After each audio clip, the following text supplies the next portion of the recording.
What made you revert? You want the full story? Why not? Okay. So about 3 years ago, I come from a very small town, right? Not a single Muslim. If you asked me when I was 17 years old, Canyon, what is a Muslim? I wouldn't be able to tell you. I wouldn't know. I didn't experience it at all. When I was 18, I got agnostic, so I started to look into religion. I was curious, a naturally curious person, right? And I had some Christian friends, so I'd start to ask them about their religion, just naturally curious, wanting to learn things.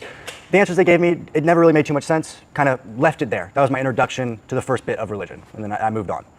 I graduate high school, and I start traveling the world. And I end up having a business partner at the time, and he is a Muslim.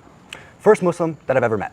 And I meet up with this guy, we meet up in Turkey, and we live together. And I started to notice how he acted, how he always talked to his mom on the phone, so much respect. I always wanted to pay the bill. Like, there were certain traits about him that were incredibly unique, and I hadn't seen in the average person.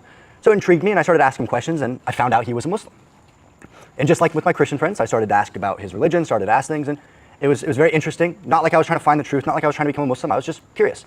So I started praying with him, because why not? We'd pray Isha together, and then the next day I'd be like, are we gonna pray again? Are we gonna pray again?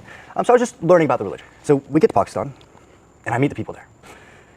They treated me like I was their son without knowing them. Like, this community of people who didn't speak English, didn't know a single thing about me, took me in like I was their kid.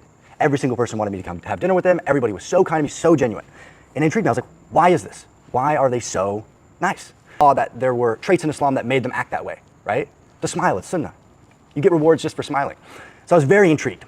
And there was a local mosque where we were staying, and I started to pray in that mosque. I'd pray, and what started happening is after Fajr prayer, I'd sit there and I felt this connection. I felt this pull to the religion. It felt amazing. And I go, I want to take my Shahada. I want to do it. And for some reason, I wouldn't do it.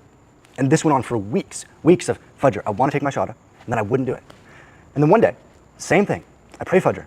I sit in the mosque. And I sit there, I'm like, I'm going to do it. I'm going to take my Shahada. I'm going to go tell the Imam, right now I'm going to take my Shahada. And I didn't do it. I might as well pray. I'm here. I might as well just pray. So for 20 minutes in the elevator, I prayed for guidance. I prayed that you show me the truth. I pray for a sign. I remember very key. I said, I pray for a sign. And 20 minutes after I was done praying, I noticed a crack in the elevator door. And I noticed even though the power was off, I could have still opened the door. And I thought it was so odd that I went to pray before even trying to open the elevator door. I just accepted that I was locked in the elevator without even seeing if the door would open. And I've never believed in coincidences my entire life.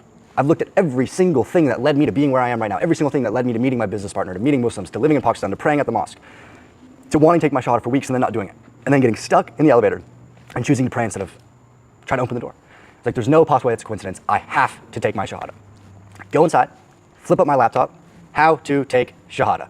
Did it myself, told my friend the next day, and then we did it officially in the mosque after Fajr with everybody.